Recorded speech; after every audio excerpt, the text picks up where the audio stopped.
We were not allowed to sing in English. We didn't care because we sang in our own languages. And there were songs we sang that were very detrimental to them. They didn't understand until some of us, because in every revolution in every country, you always find someone within the oppressed to collaborate with the oppressor. Some people, when told them, watch these people because they are arousing the consciousness of the people in that they are singing this and that song which means this and that, and then those songs were banned. You cannot talk about the history of South Africa without speaking about apartheid.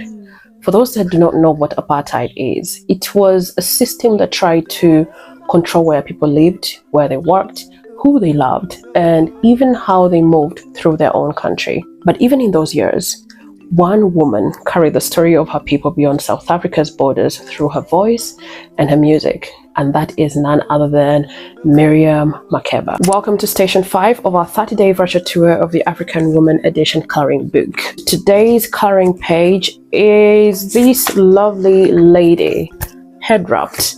For the woman in history, it's none other than Miriam Makeba. Shout out to South Africa. Miriam Makeba, known as Mama Africa, was more than just a singer. She was a revolutionary. Forced into exile for her anti-apartheid stance, she used her music to expose the injustices of South Africa's racial segregation.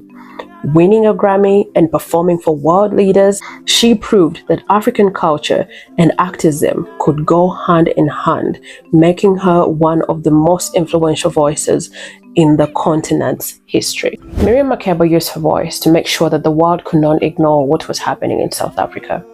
Today's station, in the African Woman Edition coloring book, honors her story. And if this story speaks to you, follow along as we continue our 30-day virtual tour of the African Woman Edition coloring book. Share this post so that more people can remember her story. And if you would like to explore these stories at your own pace, get your copy at 49,000 Uganda shillings. And if you're in Kenya, you can get it at 1,760 Kenya shillings. Check out Nuria Bookstore for your copy. And for those that are not in any of these two countries, Uganda and Kenya, you can always reach out to Nuria. They deliver worldwide. Ciao.